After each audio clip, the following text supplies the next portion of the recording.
नमस्कार. सखी सह्याद्रीच्या आजच्या भागात मी रश्मी आंबेडकर आपल्या सगळ्यांचं मनापासून स्वागत करते. मंडळी, प्रत्येकाचं स्वतःचं असं एक व्यक्तिमत्व असतं. मानसशास्त्र त्याचा सखोल अभ्यास सुद्धा करतं. पण आपण जर असं म्हटलं की प्रत्येकाचं आर्थिक किंवा अर्थशास्त्राशी संबंधित सुद्धा एक मानसशास्त्र असतं, तसं एक व्यक्तिमत्व असतं आणि त्याप्रमाणे आपण वर्तन करत असतो. थोडीशी वेगळी संकल्पना आहे, थोडासा वेगळा विषय आहे. याच विषयावर आजच्या कार्यक्रमामध्ये आपण बोलणार आहोत की प्रत्येक व्यक्तीचं स्वतःचं असं अर्थशास्त्राशी निगडित एक व्यक्तिमत्व असतं आणि त्याप्रमाणे संपूर्ण आयुष्यभर ती व्यक्ती वागत असते. मग ह्याची नेमकी सुरुवात कुठून होते, कशा पद्धतीने त्याचा प्रवास होतो, या सगळ्याबद्दल आजच्या कार्यक्रमात चर्चा होणार आहे. विषय कुठला आहे बघूया. आजच्या आपल्या कार्यक्रमाचा विषय आहे किशोरवयीन मुलांचं मानसशास्त्र आणि अर्थसाक्षरता.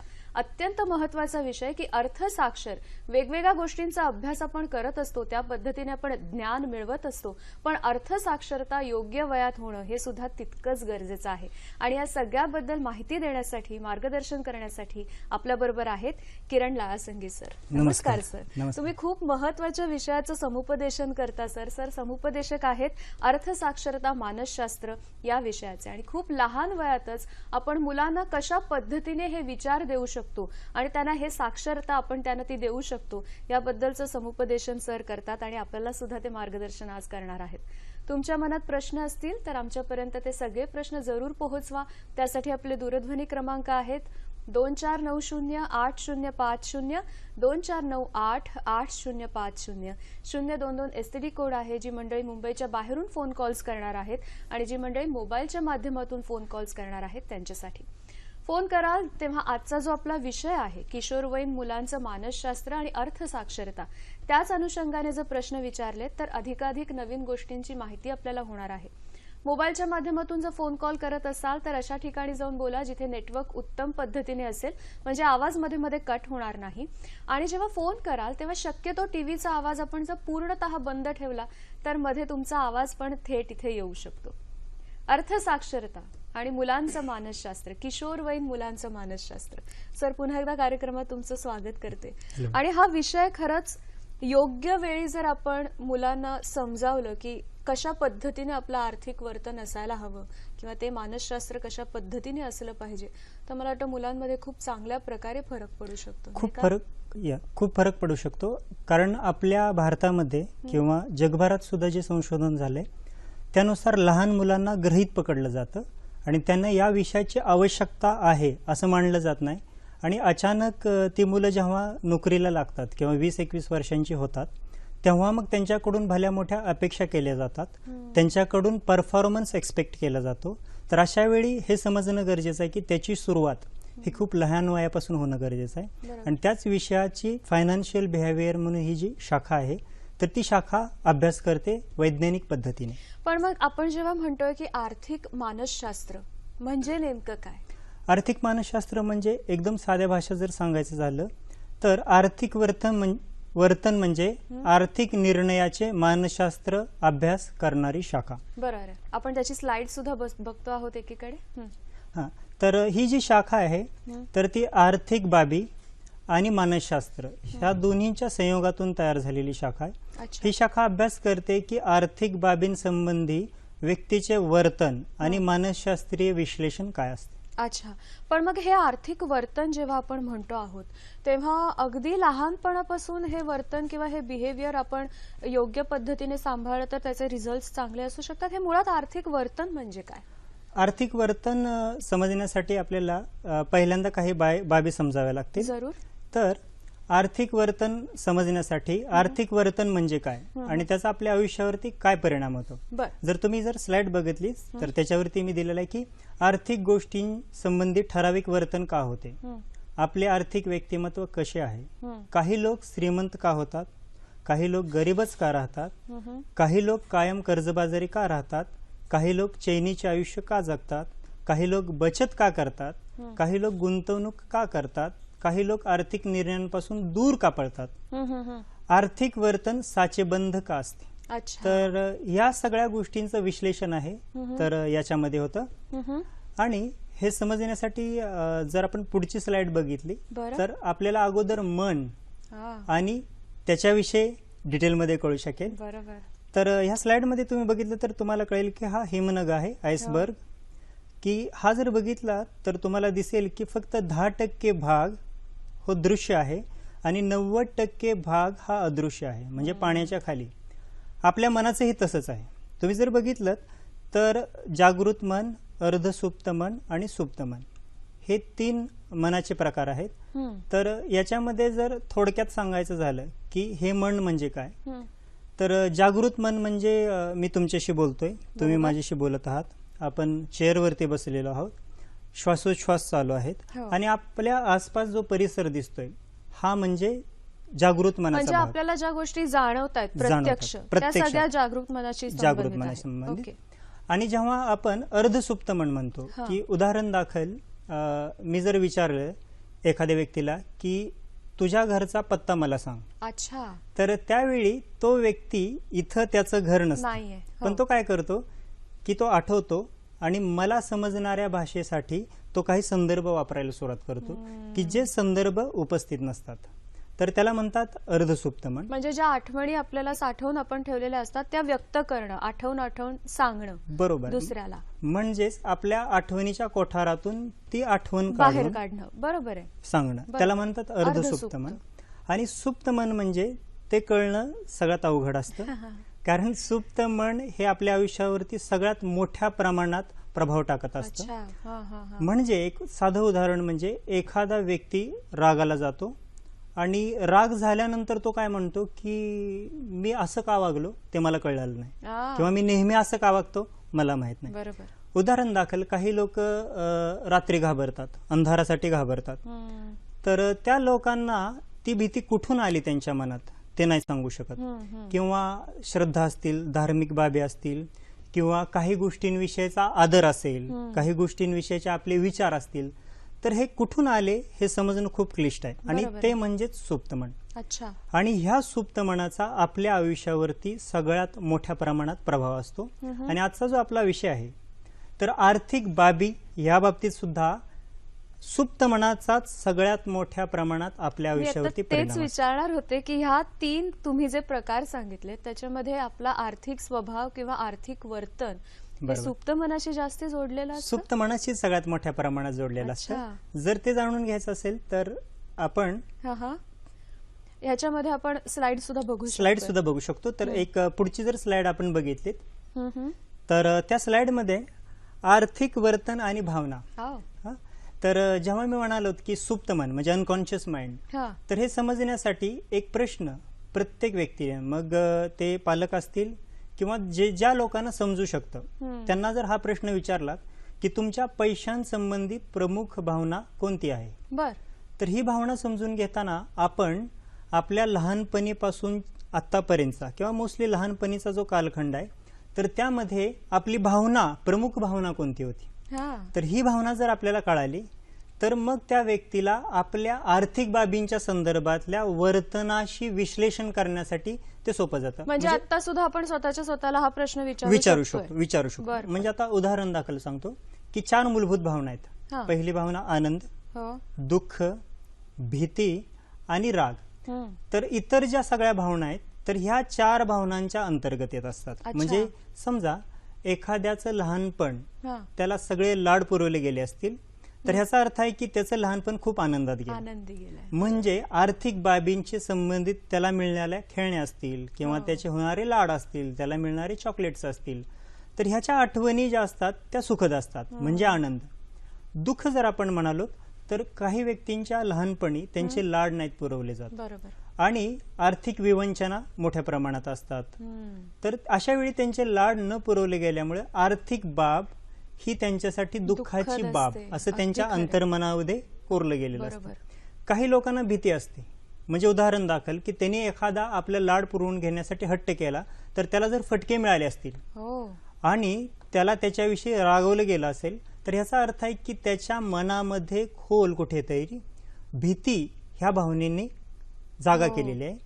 आणि राग म्हणजे बऱ्याच लोकांचं असं होतं की काही घाबरतील आणि काही चिडतील. म्हणजे बऱ्याच लोकांचे जेव्हा आर्थिक बाबींच्या संबंधित सारखा त्यांना बोललं जाईल किंवा त्यांना रागवलं जाईल तर त्यावेळी काही लोक लहानपणी आर्थिक बाबींच्या संदर्भात आपल्या मनामध्ये राग ही भावना कायम म्हणजे ठेवतात. आता आपण म्हणालो तसं की ह्या सगळ्या भावना लहानपणी जर आपल्या मनात साठवल्या गेल्या असतील, सुप्त आपल्या मनामध्ये, तर त्या आयुष्यभर आपल्या बरोबर राहतात, नंतर परिस्थिती कशीही असली तरी सुद्धा. बरोबर ना? बरोबर आहे. सर, आपण ह्याच्याबद्दल आणखीन बोलूया, पण पहिला फोन घेऊया कार्यक्रमातला. मंजुळा शेणाई आपल्याशी बोलतायत डोंबिवलीहून. नमस्कार. हॅलो. नमस्कार. नमस्कार मॅडम आणि सर सुद्धा. तर मला असं नेमकं विचारायचं आहे की आर्थिक व्यवहाराचं ज्ञान किंवा सेव्हिंग करणे, एटीएम कार्ड वापरणे, हे सगळं कुठल्या नेमक्या वयामध्ये त्यांना म्हणजे ज्ञान द्यावं असं मानसशास्त्र सांगतं. कारण आता अगदी केजीच्या मुलांना सुद्धा अकाउंट ओपनिंगसाठी फॉर्म पाठवले जातात शाळेतून. तर नेमकं त्यांना तेवढं त्याचं ज्ञान असतं किंवा नसतं माहिती नाही, कारण ते आता 1 2 3 शिकणार ते एकदम अकाउंट ओपनिंग त्यांचं वगैरे जरा. पण नेमकं कुठल्या ह्याच्यामध्ये वयामध्ये ज्ञान द्यावं, आर्थिक ज्ञान द्यावं, मानसशास्त्र काय सांगतं? खूप धन्यवाद. महत्वाचा प्रश्न आहे आणि सर ह्याच्याबद्दल आपल्याला नक्की उत्तर देणार आहेत. खरं तर 2 वेगळ्या गोष्टी त्यांनी विचारल्या, सेव्हिंग्स आणि एटीएम कार्ड वापर. तर दोन्हीबद्दल तुम्ही काय सांगाल? सगळ्यात पहिल्यांदा की तुमचा जो प्रश्न आहे सगळ्यात महत्वाचा की केव्हा सुरुवात केली पाहिजे, आणि दुसरा भाग बघू आपण की एटीएम वगैरे केव्हा दिलं पाहिजे. तर जर याच्या बाबतीत मी एवढंच म्हणेन की आपल्या इथं पैशांच्या बाबतीत शिकवताना पालक घाबरतात, ती त्यांची भीती आहे. म्हणजे मुलगा शिकेल का नाही हा दुसरा प्रश्न. जर तुम्ही बघितलं तर लहान मुलांची हुशारी ही खूप मोठ्या प्रमाणावरती असते, कारण की लहान मुलं भाषा कशी शिकतात हा जर प्रश्न विचारला तर तुम्ही नाही सांगू शकत. कारण ते कोणाचे शब्द उचलतील, कोणता डिक्शनरीतला शब्द कसा वापरतील आणि कोणाकडून ऐकलेला कोणता शब्द ते कधी वापरतील.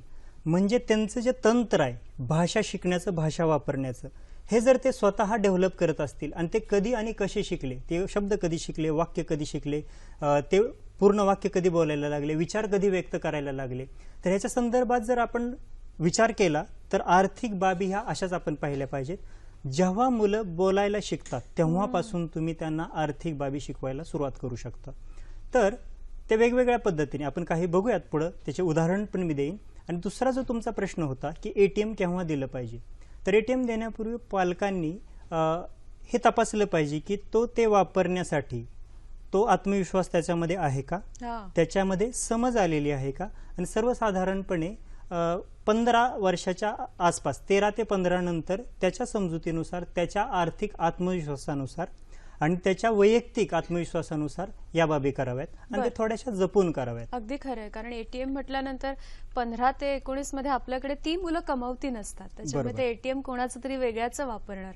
त्यामुळे ते आधी त्यांना संपूर्णतः मला वाटतं माहिती करून देणं गरजेचं. आणि ते देण्यापूर्वी खूप काळजी घेतली पाहिजे, कारण ही खूप महत्वाची बाब आहे. म्हणजे त्यांना त्याची जबाबदारी जोपर्यंत कळत नाही, म्हणजे मी जरी 13 आणि 15 म्हणालो तरी सुद्धा जोपर्यंत त्यांना 100% जबाबदारी कळत नाही ते सांभाळण्याची किंवा त्याच्या काळजी काय घ्यायच्या, तोपर्यंत काळजीपूर्वक द्यावं, एवढंच मी सांगेन. पुढचा फोन घेऊया. शलाका गाडगे आपल्याशी बोलतायत कल्याणहून. नमस्कार. हॅलो, नमस्कार. मी शलाका गाडगे कल्याणहून प्रश्न विचारतेय. माझा प्रश्न असा आहे की ज्यावेळी आई वडील नोकरीवर जातात आणि मुलं शाळेत जाणारी असली तर मुलांना आई वडील फक्त सांगतात किंवा अरे आम्ही तुम्ही कमीत कमी अभ्यास तरी करा, आम्ही तुमच्यासाठी नोकऱ्या करतो, तुमच्यासाठी तुम्हाला जे काय हवं असेल ते आम्ही तुम्हाला पुरवतो, तुम्ही फक्त अभ्यास करून पास व्हा, एवढंच आमची इच्छा असते. त्यावेळी मुलांची मानसिकता अशी असते की मुलं म्हणतात की मुलं आई वडिलांना धाडकन उत्तर देतात की तुम्ही आमच्यासाठी नोकरी करताय, खोटं आहे. कारण तुमच्या भवितव्यासाठी तुमचं भविष्य काळ कसा असेल की आम्ही तुम्हाला विचारू की नाही याची तुम्हाला काळजी असते, म्हणून तुम्ही पैसे साठवता आणि आमच्यासाठी नोकरी करताय की आमच्यासाठी हे करताय हे सांगताय. तर अशी ज्यावेळी मुलांची मानसिकता असते तर ती मानसिकता कशी काय बदलायची? सर, मला त्याला जोडून असं विचारायचंय की मुलांच्या मनात मुळात असे विचार येण्यामागचं कारण काय इतक्या टोकाचे की ते आई वडिलांना अशा प्रकारचा प्रश्न विचारतात आणि तो येऊ नये म्हणून हे अर्थसाक्षरता आपण आज जो महत्वाचा विषय घेतलाय ती कधीपासून सुरू करायची? तुमचा जो प्रश्न आहे सगळ्यात पहिल्यांदा हे समजणं गरजेचं आहे की आई वडील जेव्हा नोकरीला असतात तेव्हा मुलं एकटे असतात घरी, तर त्यामुळे त्यांची मानसिकता, त्यांचं एकटेपणा, तर हा खूप महत्वाचा भाग आहे. कारण ज्या वयात त्यांना खूप डिपेंडन्सी असते आपल्या आई वडिलांच्या संदर्भात, त्यांचं प्रेम आणि एक सिक्युरिटी, तर ह्या वयात ते जेव्हा एकटा असतात तेव्हा त्यांच्यामध्ये आई वडिलांविषयी थोडासा राग असू शकतो. तर ते त्यांची अभिव्यक्ती आहे की म्हणजे प्रेम न मिळणं म्हणजेच रागाची अभिव्यक्ती. तर ह्याचा अर्थ त्याला राग आहे अशातला भाग नाही. आणि ते जेव्हा चिडून बोलतायत तेव्हा सांगण्यापेक्षा समजावून सांगणं हे महत्वाचं. सांगताना आपण शब्दांचा वापर करतो.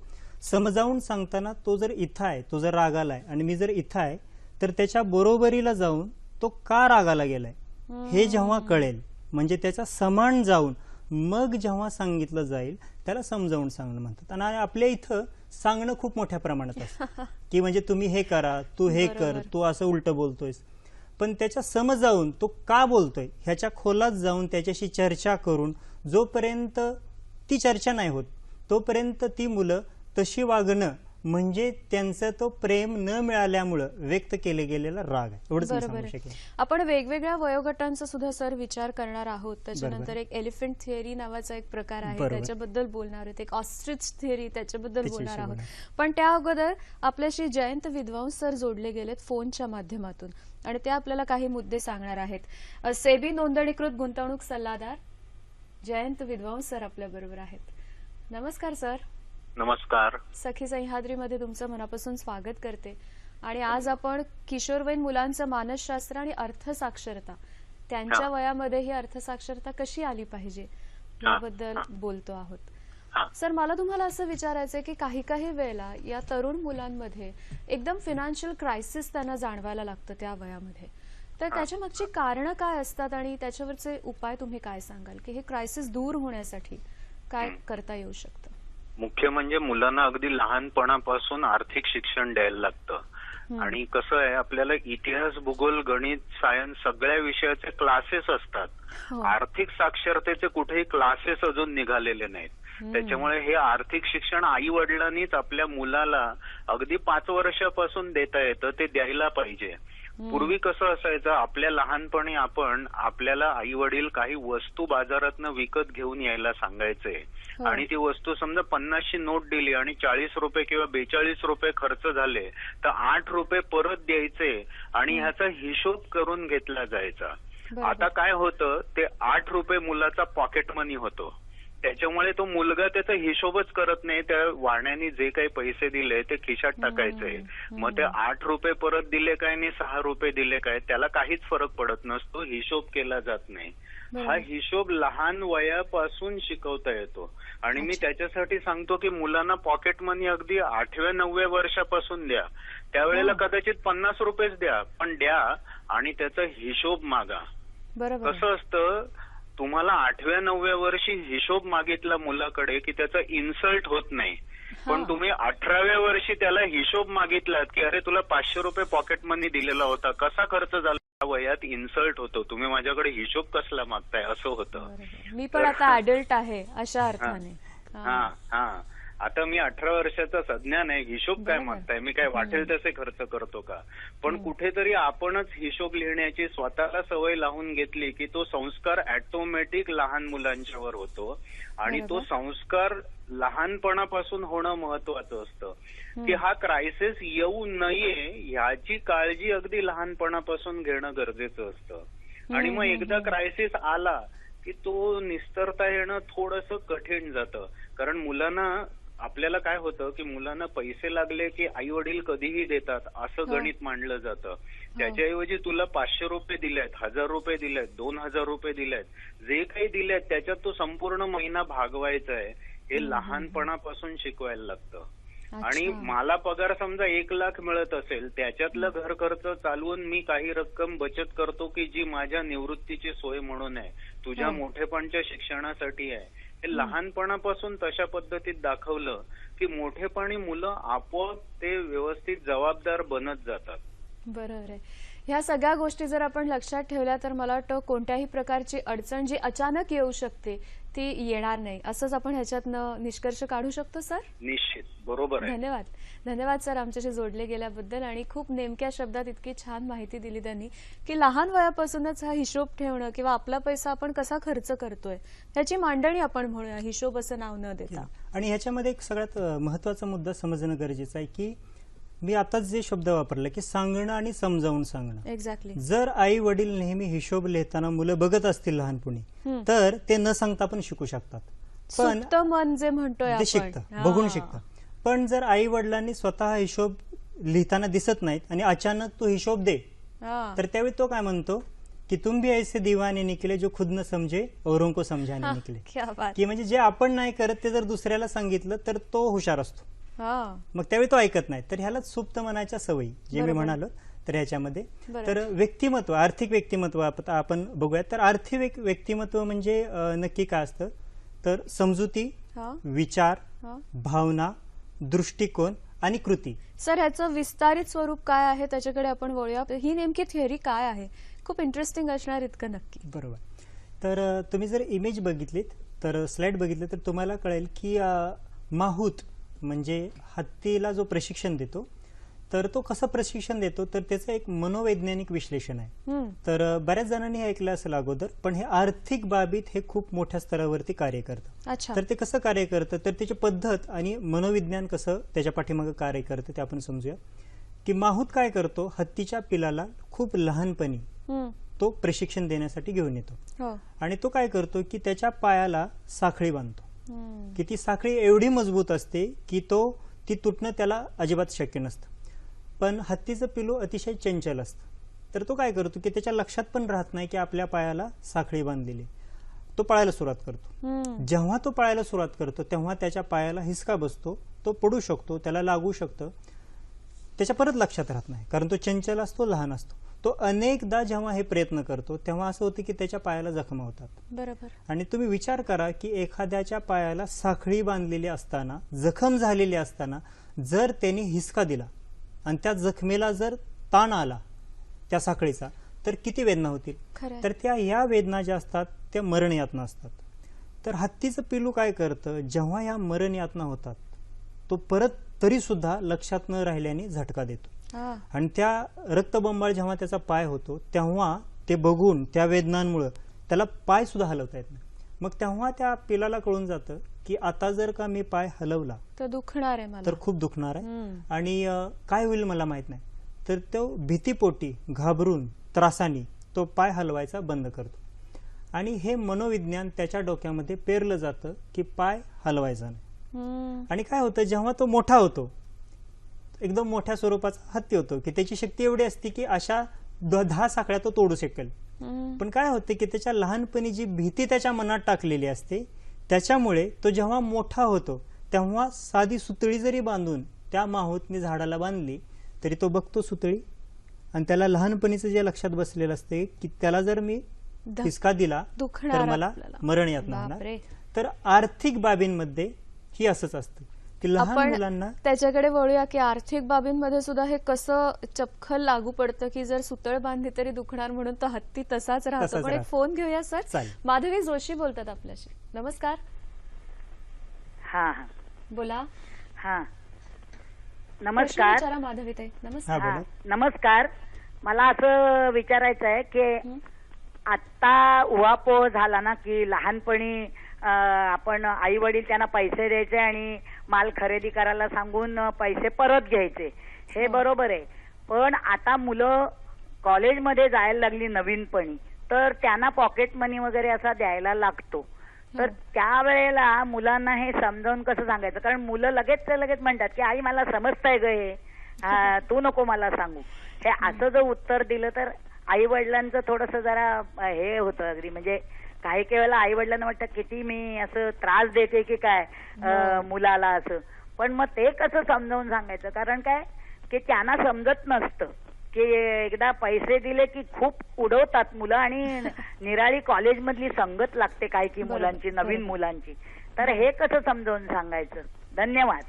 काय सांगाल सर याबद्दल? आपण एलिफंट थिअरीकडे थोडंसं नंतर येऊया, पण आधी या प्रश्नाबद्दल काय या सांगाल? प्रश्नाचं उत्तर द्यायचं जर झालं तर जसं मग आपण मागच्या प्रश्नाला चर्चा केली होती की त्या मुलाला कोणत्या वयापासून तुम्ही हे प्रश्न विचारतात आणि त्याला कशी सवय तुम्ही डेव्हलप करतात. बरोबर. कारण कॉलेज वयामध्ये जेव्हा मुलं जातात तेव्हा ते टीनेजर या स्पेलमध्ये असतात आणि त्यावेळी आहे ना त्यांचे जे इश्यूज किंवा त्यांच्यामध्ये जे चाललेलं असतात त्यांच्या वयानुसार जे पडघम, तर ते अशा असतात की ते वेगळ्या स्ट्रगलमध्ये अडकलेले असतात.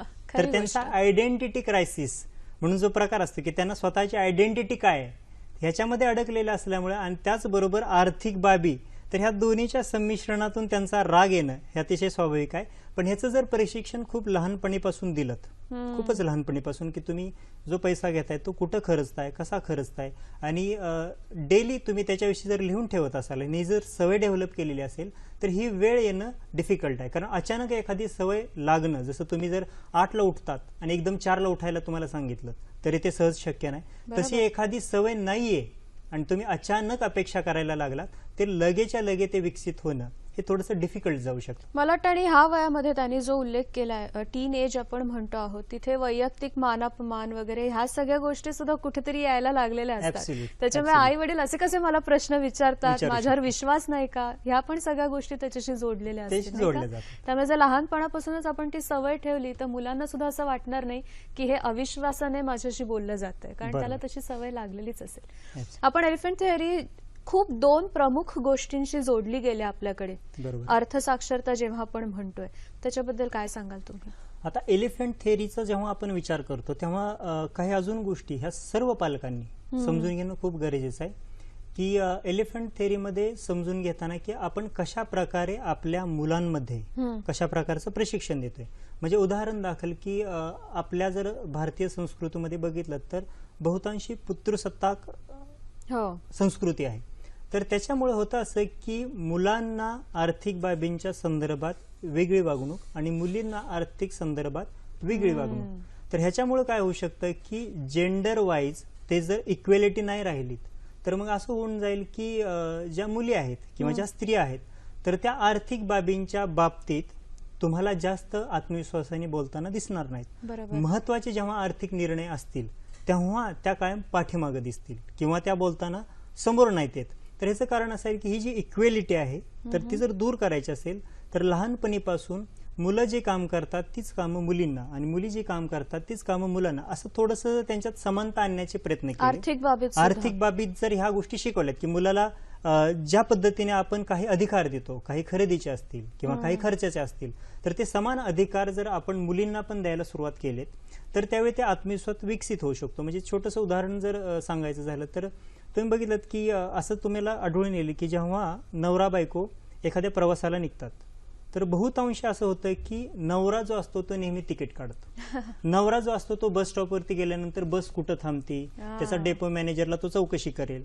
तर त्यावेळी असं असतं की अनकॉन्शियसली असं ठरलंय की ह्या बाबी फक्त पुरुषांनी करायच्या. अनकॉन्शियसली ती सुतळ बांधली गेलेली आणि त्या केसमध्ये स्त्रियांना ते अवेअरनेस नाही दिले गेलेले. त्यामुळे अशा अनेक ठिकाणी स्त्रिया की जिथं त्या त्यांच्या क्षमता त्यांच्या अनुभव वापरू शकतात त्याचं प्रशिक्षण आणि इक्वेलिटी नाही दिल्यामुळं तो अननेसेसरीली पुरुष हे सगळा ताण घेत राहतात आणि त्यांच्यासाठी ते प्रशिक्षणच अवेलेबल नाही केलं जात.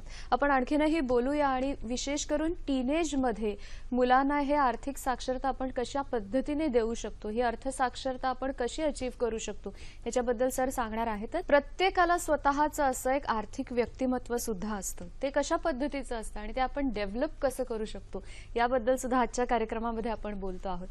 किरण सर, मगाशी आपण जेव्हा आर्थिक व्यक्तिमत्वाबद्दल बोलत होतो तेव्हा एक थिअरी तर आपली झाली हत्तीची थिअरी आणि या व्यक्तिमत्वाशी संबंधित अजून एक थिअरी आहे ती म्हणजे शहामृगाची थिअरी. बरोबर आहे. या प्राणी पक्ष्यांकडनं बरंच काही शिकण्यासारखं आहे मला वाटतं. तर काय सांगाल तुम्ही त्याच्याबद्दल? यासाठी आपण पुढची स्लाइड बघूयात. तर या स्लाइड मध्ये बघितलं तर तुम्हाला कळेल की शहामृग हा जो पक्षी आहे तर तो उडत नाही तर तो पळतो. बरोबर. तर त्याची उंची समजावी म्हणून मी तुलनात्मकरित्या एक इमेज वापरली की त्यामध्ये तो व्यक्ती उभारलाय तर त्याच्यापेक्षा त्याची हाईट जास्त आहे, म्हणजे तो 8 ते 10 फुटापर्यंत त्याची उंची असेल. तर ह्या प्राण्याला कसं पकडलं जातं तर ह्याच्या पाठीमागं फक्त जीप घेऊन त्याच्या पाठीमागं त्याचा पाठलाग केला जातो आणि जेव्हा तो पळून पळून पळून पळून थकतो तोपर्यंत त्याला हात पण लावला जात नाही. आणि जेव्हा तो थकतो तेव्हा हा पक्षी काय करतो तर तिथल्या मातीमध्ये स्वतःचं तोंड खुपसून राहतो आणि ते तोंड खुपसल्यानंतर त्याच्या डोळ्यासमोर येतो अंधार आणि तेव्हा त्या शहामृगाला असं वाटायला सुरुवात होतं की मी सुरक्षित आहे. अच्छा, कारण त्याला बाकीचं जग दिसत नाही आणि तो असं म्हणायला सुरुवात करतो की मला काहीही धोका नाही, मी एकदम सुरक्षित आहे. आणि त्याचा पाठलाग करणारे लोक काळं कापड घेऊन येतात, त्याच्या डोळ्या भोवती गुंडाळतात, त्याला उचलतात, त्या जीपमध्ये ठेवतात, घेऊन जातात. आणि ते घेऊन गेल्यानंतर सुद्धा त्याला वाटत असते की मी सुरक्षित. त्याला आवाज येत असतात गाड्यांचे पण त्याला असं वाटत असते की अंधार म्हणजे सुरक्षितता. आणि जेव्हा त्याला पिंजऱ्यात टाकल्यानंतर त्याची पट्टी काढली जाते तेव्हा त्याला एकदम धक्का बसतो की की हे कसं काय. तर आर्थिक बाबतींमध्ये असंच असतं की बहुतांश लोक आर्थिक बाबी, आर्थिक ज्ञान, आर्थिक इंटरॅक्शन्स हे टाळण्याचा प्रयत्न करत असतात अनकॉन्शियसली. म्हणजे अशा चर्चांमध्ये जास्त सहभाग न घेणं, अशा गोष्टी निघाल्या की निघून जाणं, किंवा अशा विषयांमध्ये जास्त रसच न घेणं. तर हे जे आहे ते ऑस्ट्रिच टाईप, म्हणजे खोल लहानपणीपासून मनामध्ये ह्याच्या संकल्पना पेरल्या न गेल्यामुळं मोठेपणी त्याच्यापासून पळलं जातं आणि स्वतःची अशी समजूत घातली जाते की मी सुरक्षित आहे, मला अडचणी नाहीत येणार आणि त्याच्यामुळं मला विमा काढायची गरज आहे किंवा नाही, मला गुंतवणूक करायची गरज आहे किंवा नाही, ह्याचा विचार न करता अशी लोक कायम पळत राहतात. आणि खूपच आवश्यक आहे, जसं इन्कम टॅक्स भरण्याच्या लास्टच्या वेळी काही लोक जातात, तर कुठंतरी अनकॉन्शियस लेवलला त्यांच्यामध्ये ऑस्ट्रिच टाईप मधलं एक व्यक्तिमत्व असते की ते शेवटच्या क्षणालाच जेव्हा पर्यायच नाही त्यावेळी ते ऍक्टिव्ह होतं. मग ह्या सगळ्यामध्ये वयाचे सुद्धा सर वेगवेगळे टप्पे आहेत. आज आता प्रामुख्याने आपण टीनेज या मुलांबद्दल बोलत असताना त्या आधी सुद्धा काही टप्पे येऊन जातात, त्यावेळेला त्यांना अर्थसाक्षर होणं हे फार गरजेचं असतं. तर त्या टप्प्यांबद्दल आपण थोडक्यात बोलूया आणि मग नंतर यंग एजेस मध्ये कोणती कोणती काळजी घ्यायची त्याच्याबद्दल बोलूया. डेफिनेटली. याच्यासाठी जर पुढची स्लाइड आपण बघितली तर वयाच्या अवस्था मी नमूद केलेल्या आहेत की प्री स्कूल म्हणजे शैशवावस्था म्हणजे 0 ते 5 वर्ष वय, किशोरावस्था 6 ते 12 वर्ष वय, कुमारावस्था म्हणजे टीन एज ज्याला 12 प्लस 19 पर्यंत, त्याच्यानंतर प्रौढावस्था 20 ते 65, वृद्धावस्था 65 वर्षांच्या पुढे. तर ह्या जर बघितल्यात आपण तर त्याच्यामध्ये आपल्याला असं कळून येईल की काही पालक आपल्या मुलांना आर्थिक बाबी न शिकवतात. त्याचे कारण एकदम सोपे असतात. म्हणजे काही असे म्हणतात की हा लहानांचा विषय नाही, पहिली बाब की तो फक्त मोठ्यांचा विषय आहे. काहींना लहान मुलांचं हे खेळण्या बागडण्याचं वय आहे, तर अशा वयात त्यांना हा गंभीर विषय कशाला शिकवायचा, की जेव्हा की गणितासारखे, विज्ञानासारखे बरेच विषय शिकवले जातात त्याला गंभीर नाही मानलं जात, पण आर्थिक बाब ही गंभीर मानली जाते. तर अशा प्रकारे ते गृहीत पकडलं जाते की लहान मुलांचा विषय नाही. काहींना वाटतं की आपल्याकडे पुरेसे पैसे नाहीत, तर मग त्याच्याविषयी बोलण्यासाठी काय आवश्यकता नाही आपल्याला. आणि काही जण असतात की त्यांचं मत असतं की लहान मुलं जी तर लहान आहेत, देवाघरची फुलं निष्पाप आहेत, तर त्यांना जर आपण काही आर्थिक बाबी बोललो तर ते आपल्या शेजारच्याला, बाहेरच्यांना जर जाऊन सांगणार तर नाहीत, तर त्यामुळे तो विषय टाळतात की त्यांना ते शिकवलंच नाही जात. जेव्हा गोष्ट शिकवावी लागते आणि त्याच्या पद्धती पण असू शकतात, तर त्या पद्धतीने जर त्यांना शिकवलं गेलं तर त्या मुलांना ते इझिली समजू शकतात. आपण ते वयोगट बघूया आणि ज्या वयोगटावर आज आपण लक्ष केंद्रित करणार आहोत त्याच्याकडे पण वळूया. पण भाईंदरहून एक फोन आहे, रश्मी गोखले आपल्याशी बोलतायत. नमस्कार. हॅलो. हॅलो, बोला. हा, मी रश्मी गोखले भाईंदरून बोलतेय. बोला. माझा प्रश्न असा आहे की कार्यक्रम खूप छान चाललाय, पण आर्थिक नियोजन हे सगळं लहानपणापासून शिकवलं तरी जसजशी ती मोठी होतात तसं श्रीमंत मुलं किंवा तुलना ह्याच्यामध्ये पालकांनी कसं पुरं पडायचं आणि त्याच्यावरती कधी कधी घरातनं पैसे चोरणं किंवा दुसऱ्या मार्गाने मित्र करतात त्याप्रमाणे वागून पैसे मिळवण्याचे प्रयत्न करणं, ह्या सगळ्याला काउन्सिलिंग कसं करायचं, की त्या मित्रांच्या आयांनी मिळून एकत्र करायचं का आपल्या मुलापुरतं आपण करायचं. धन्यवाद. धन्यवाद मॅम. मला वाटतं आता आपण हळूहळू त्या यंग एजेस कडे वळूया, कारण हे प्रश्न सुद्धा खूप महत्वाचे आहेत. पालक कधीही चुकीचं शिकवत नाहीत. बरोबर. हे सगळे नंतर स्वतःची एक व्यक्तिमत्वाची स्टाईल असते. काय सांगाल तुम्ही? त्यांनी विचारलं की तुलना होते किंवा मग चोरी वगैरे सारख्या गोष्टी मुलं करायला. लहान मुलं जे असतात ते ज्या वातावरणात राहतील तर ते कुठल्या ना कुठल्या गोष्टींनी प्रभावित होत राहतात, तर ते मान्यच केलं पाहिजे आणि ते होणारच. म्हणजे आपण पण लहानपणी बऱ्याच गोष्टींनी प्रभावित होत होतो, ते पण मुलं प्रभावित होतात. तर ते टाळण्याचा उपाय हा असतो की त्यांना लहानपणीपासून मूल्य जर त्यांना काही शिकवली गेली तर त्यांच्यात फरक पडतो. आणि मूल्य शिकवण्याचा एकमेव मार्ग असतो की स्वतः तसं वागणं, म्हणजे हा एकमेव मार्ग असतो. तरी सुद्धा काही वेळात ती मुलं कोणत्या गोष्टींमुळे प्रभावित होतील ते सांगता येत नाही. तर अशा वेळी पालकांची जबाबदारी ही आहे की त्याच्या मित्र परिवार कोणता आहे, तो कुठून त्याला जे ते मिळतायत, इनपुट्स मिळतायत, तर तो कुठून आयडेंटिफाय करतोय, कुठून तो प्रभावित होतो, कुठून शिकतोय, कशा प्रकारे शिकतोय. तर ह्याच्यासाठी त्यांनी त्याला थोडंसं समजून घेत, त्याला थोडीशी चर्चा करून, त्याच्याशी बोलून, त्याच्या गरजा समजून जर हे होऊ शकलं तर त्याच्यातून त्याचं सोल्युशन निघू शकतं. त्यांनी असं विचारलं की त्या मुलांच्या पालकांनी एकत्र येऊन हे समुपदेशन करावं का इंडिव्हिज्युअल लेवलला करायचं? ह्याच्यात चांगली गोष्ट ही असते की सगळ्या पालकांनी मिळून जर चर्चा केली तर म्हणजे ह्याच्यामध्ये मी असं चांगली गोष्ट बघतो की जेव्हा सगळेजण एखाद्याच्या मुलाविषयी जेव्हा चर्चा करतील तर त्यामध्ये सगळेजण एखाद्याचा प्रॉब्लेम नाही तर उद्या तो माझा पण प्रॉब्लेम असू शकेल. तर ह्या पद्धतीची काउन्सिलिंग जास्त प्रभावी ठरू शकेल. कारण ह्याच्यामुळे काय होतील की ते सगळी लोक शिकू शकतील. ज्या ग्रुपमध्ये चर्चेला बसतील तर ते सगळे शिकू शकतील. आणि मला असं वाटतं की अशा प्रकारे जर काही होऊ शकलं तर ट्रेंड काउन्सिलरची सुद्धा गरज खूप कमी पडायला सुरुवात होईल. आणि हे होण्याची सगळ्यात मोठी गरज आहे असं मी मानतो. एक्झॅक्टली. आपल्या चर्चेच्या शेवटच्या टप्प्यामध्ये आपण आलो आहोत आणि इथे आपण वयोगटाशी संबंधित ज्या ज्या गोष्टी आहेत त्याच्याबद्दल बोलणार आहोत. पण कार्यक्रमातला फोन घेऊया. छाया गसके आपल्याशी बोलतात. नमस्कार. हॅलो, बोला छाया. हॅलो, हा, माझा प्रश्न असा आहे, माझी मुलगी आता 12वीला आहे. सलग प्रश्न विचारा. मग असं झालं की ती आता आर्ट्सला आहे आणि 12वी कॉमर्स म्हणजे नाहीये तिचा विषय. मग भविष्यात जर तिला टॅली वगैरे जर करायचं असलं तर माझं काय म्हणणं होतं की 12:55 आता तिचं लेक्चर आहे कॉलेजचं. तर साधारण ह्या सकाळचा जो तिला वेळ मिळतो त्यावेळेला तिला कॉमर्स वगैरे करावं असं माझं म्हणणं आहे. तर तिला कशा पद्धतीने वळवायचं किंवा त्यांच्यामध्ये ती प्रगल्भता कशी आणायची हे मला जरा तुम्ही समजावून सांगाल का? छायाताई, आजचा आपला प्रश्न किंवा आजचा आपला विषय जो खऱ्या अर्थाने आहे तो आपण मुलांना अर्थसाक्षर कसं बनवायचं त्याच्याबद्दल आपण बोलतो आहोत. आणि तुमचा जो प्रश्न आहे तो थेट करिअरशी संबंधित मला वाटतं आहे की ती आर्ट्सला आहे तर तिला कॉमर्सला जायचं असेल किंवा तिने करावं की नाही उरलेल्या वेळामध्ये, तर हा थेट करिअरशी संबंधित प्रश्न आहे. आज आपण ह्या तरुण वयामध्ये मुलं स्वतःच्या पायावर कशा पद्धतीने आर्थिकदृष्ट्या असं म्हणतो आहोत तेव्हा अर्थसाक्षरता व्यक्तिमत्व म्हणून त्या कशा पद्धतीने निर्णय घेऊ शकतात किंवा वागू शकतात ह्याच्याबद्दल बोलतो आहोत. तर जे करिअर समुपदेशक असतील तर त्यांच्याशी तुम्ही जर कॉन्टॅक्ट केलात तर ते अधिक चांगली माहिती देतील. बरोबर. सर, जाता जाता या वयोगटाबद्दल तुम्ही काय सांगाल, कारण हा शेवटचा टप्पा आहे आपल्या चर्चेचा. ह्याच्यामध्ये आपण वयोगटानुसार जर बघितलं तर ब्रीफली समजावून घेण्यासाठी की जी म्हणजे जन्मल्यापासून ते 5 वर्षापर्यंत जी लहान मुलं असतात तर त्यांच्यामध्ये ना पैसा ही गोष्ट त्यांना कळायला सुरुवात झालेली असते. म्हणजे उदाहरण दाखल की पैसे दिल्यानंतर चॉकलेट मिळू शकतात किंवा पैसे दिले की खाऊ मिळू शकतो, ह्या गोष्टी त्यांना कळत असतात.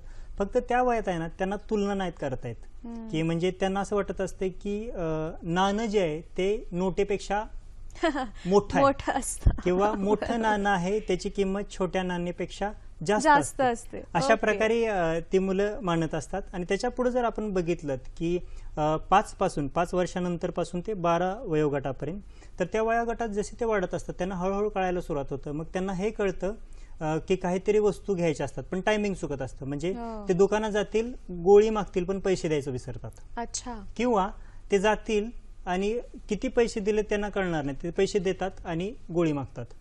तर त्यावेळी आहे ना अशा वेळी त्यांना शिकवण्याची एक पद्धत काय की तुम्ही आहे ना घरी बसात, 2चं नाणं, 5चं नाणं, 10चं नाणं, 10ची नोट, 20ची नोट आणि त्याच्यासमोर चॉकलेट ठेवायचे. म्हणजे 1 रुपयाला 1 चॉकलेट तर त्याच्या समोर न्यायचं. म्हणजे त्याला तुलनात्मकरित्या शिकवायचं की कशाची किंमत काय आहे. तर त्यावेळी त्याला ते सोपं जातं. जशी ती मोठी होतात म्हणजे 12 वर्षापर्यंत ती पोहोचतात तर त्यांची मानसिकता अशी असते की आता एटीएम कार्ड खूप जण वापरतात. तर मुलं असं मानतात की एटीएम कार्ड ही म्हणजे जादूची गोष्ट आहे आणि एटीएम मशीन जी आहे ती पण जादूची गोष्ट आहे किंवा क्रेडिट कार्ड ही जादूची गोष्ट आहे की त्याच्यामध्ये काय नाही, त्याशी मशीनमध्ये जावात, तुम्ही फिरवात, नंबर टाकात तर ती जादूच्या मशीनमधून पैसे येतात. तर त्यांना ते तुलनात्मक किंवा चेकमध्ये पण पैसे असू शकतात हे त्यांना कळत नाही. सर, शेवटची 2 मिनिट आपल्याकडे, तर जाता जाता या तरुणांबद्दल पटकन तुम्ही काय सांगाल? तर तरुणांबद्दल जर आपण बोलायचं झालं तर की 13 ते 19 वयोगट जी मुलं आहेत तर त्याची वैशिष्ट्य जे आहेत ते आपण जर समजून घ्यायचं झालं तर की या वयात मुलांना आहे ना मार्गदर्शनाशिवाय पैसे खर्च वाटत असतात. म्हणजे टीनेजर सगळ्यात महत्त्वाचे 13 ते 19 वर्ष वयोगटात पाल्य सर्वसाधारणपणे खर्च करण्यासाठी मिळणाऱ्या रकमे म्हणजे त्यांना पैसे जे कमी वाटत असतात जे पॉकेट मनीला मिळतात. त्यानंतर मित्रांकडून ते पैसे घेऊ शकतात, त्यांना किंमत ठरवता येत असते, त्यांना कळत असते की कशाला काय किंमत आहे, ते बार्गेनिंग करू शकतात, ते इतरांच्या दृष्टिकोनातून गोष्टी पाहू शकत असतात, बऱ्याचदा हट्टी असू शकतात. त्यांना ह्या वयामध्ये गुंतवणूक, सेव्हिंग, त्याच्यानंतर ह्या ज्या गोष्टी असतात म्हणजे टॅक्स असेल घ्या किंवा शेअर मार्केट असेल, तर ह्या गोष्टी त्यांना कळायला सुरुवात झालेली असती. त्यांना असं वाटत असते की आपल्याला आर्थिक जबाबदाऱ्या मिळाव्यात. त्यांना ध्येय ठरवण्याची वेळ आलेली असते की ह्या वयात ते ध्येय ठरवू शकत असतात. त्यांना कळते की काय करू, कोणती नोकरी पकडावी, कसे पैसे मिळावेत, आणि ह्याच्याविषयी पालक कशा प्रकारे प्रशिक्षण देऊ शकतात. अगदी थोडक्यात सांगा सर. तर त्याच्याविषयी जर सांगायचं झालं तर सगळ्यात पहिली सवय सगळ्यात की लहानपणीपासून लावली पाहिजे की ते हिशोब लिहिण्याची, की लहान मुलांना तुम्ही हिशोब लिहायला सुरुवात करा, त्यांना शिकवा. दुसरी गोष्ट, खरेदीच्या वेळी लहानपणीपासून, मग ते लहान असं टीनेजर्सपर्यंत, टीनेजर्सना महत्वाचं त्यांना की सगळ्या जबाबदाऱ्या हळूहळू द्यायला सुरुवात की किराणा माल त्याला भरायला सांगायचा, की तो किराणा माल जेव्हा भरेल तेव्हा त्याला किमती कळतील, मग तुलनात्मकरित्या त्याला कळेल की कशाला काय येतं, म्हणजे त्याला ग्रास रूटला तो काम करत राहतो. खरं तर हा विषय सर मी कट करते, हा असाच सुरू राहावा असं वाटतंय, कारण खूप वास्ट विषय आहे आणि तरुणांनी ह्याच्यामध्ये जास्तीत जास्त सहभागी होणं, त्यांच्यावर विश्वास ठेवणं पालकांनी, आणि त्यांना आर्थिक निर्णय घेण्याचं थोडंफार स्वातंत्र्य देणं, हे ह्याच्यातनं आपण डेफिनेटली करू शकतो. खूप चर्चा खरं तर रंगतीये, पण वेळेचं आपल्याला बंधन आहे. उद्याचा आपला कार्यक्रम कोणता आहे? सखी सह्याद्रीच्या प्रत्येक दिवशी आपण वेगवेगळ्या विषयांवर मार्गदर्शन घेत असतो. उद्याचा आपला विषय कुठला आहे आणि उद्या कोण आपल्याला मार्गदर्शक आहे? मधुमेह आणि डोळ्यांचे आजार असा आपला उद्याचा विषय आहे, आणि ह्याच्यामध्ये सहभागी तज्ज्ञ असणार आहे डॉक्टर अजय दुधानी, नेत्ररोग तज्ज्ञ. तर त्या संदर्भातले तुमचे जर काही प्रश्न असतील, तुम्हाला मार्गदर्शन हवं असेल, तर उद्याच्या कार्यक्रमामध्ये सुद्धा तुम्ही जरूर सहभागी व्हा. आजचा कार्यक्रम कसा वाटला, आजची ही चर्चा तुम्हाला कशी वाटली, इतरही आपले कार्यक्रम कसे वाटतात आम्हाला जरूर कळवा. त्यासाठी फेसबुक पेजचं माध्यम आहे आणि तुम्ही ईमेल सुद्धा आम्हाला पाठवू शकता. त्यासाठी तुम्ही करणार आहात www.facebook/sakhisayhadri.dd. इथे जाऊन फेसबुक पेजला व्हिजिट करून तिथे तुमचे अभिप्राय नोंदवा, किंवा मग मेल करा सखीसह्याद्री या आपल्या जीमेल अकाउंटवर. आता मात्र कार्यक्रम इथेच संपवायची वेळ झालेली आहे. सर, इतक्या कमी वेळामध्ये खूप छान माहिती तुम्ही आम्हाला दिलीत. समुपदेशक म्हणून तुम्ही कार्यरत आहात आणि खूप महत्त्वाच्या विषयावर मार्गदर्शन करता. सगळ्यांच्या वतीने तुमचे मनापासून आभार मानते, आणि आपल्या प्रेक्षकांचे सुद्धा मनापासून आभार मानते. खूप छान प्रश्न विचारलेत. नव्या कार्यक्रमात नव्या विषयासह आपण पुन्हा भेटणार आहोतच. आज मात्र इथेच थांबूया. नमस्कार.